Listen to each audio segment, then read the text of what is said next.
Brought up as an only daughter, two big brothers, and we went to church, and that was about the only spiritual thing. But, Mum and Dad were very good loving parents, and it was just a good childhood. So when I got older and I moved to the big smoke, to Melbourne, to work, but then my mum suddenly died. And so, because I was at that age of 18, and I sort of couldn't work out why. Was that all there was in life? You'd just die, So that sort of sent me on a downward trend. And yes, and I did go to probably the pit of hell and into a very deep black hole. And nothing could sort of get me out of it. So a lot of psychiatrists would try to help me, and they'd all do the different treatments and medications and all that sort of thing. But one thing I did go is I'd always go to the chapel at the hospital where I was. So I always had that drawing, but of course no one ever had an answer. They could give you peace, but no one could give you Jesus. So that's what I was after, but I didn't know at the time. Got into drugs through, a fella that I thought I could help. And anyway, we ended up, both in drugs, but obviously I was on medication, so it had a worse effect on me, so I was often ended up in hospital. And it was this time we decided to go from Melbourne up to Brisbane.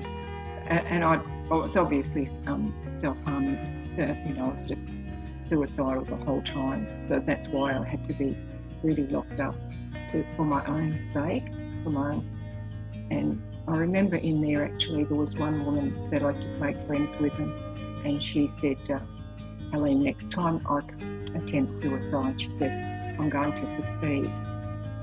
And I said, oh, June, no, don't do that. I said, that doesn't, no, don't do that. And she said, well, why not? I said, I don't know. I said, I don't know, but there must be something. There must be some reason why. I don't know. Here I am doing the same thing, but I just, and of course, I went up to Brisbane then I ended up in hospital in Brisbane. I said to the nurse there, I said, do you know any young ministers or something, or someone who's, just different? They brought Charles in.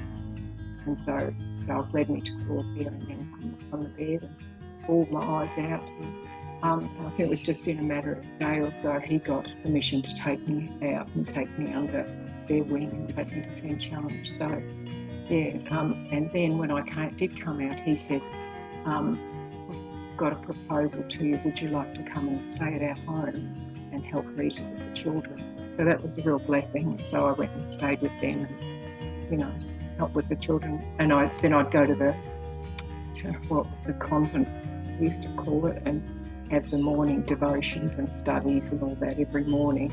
And then in the afternoon we'd do tie-dyeing. I remember doing that with Rita, make us tie-dyeing. We had all these wonderful outfits tie-dyed.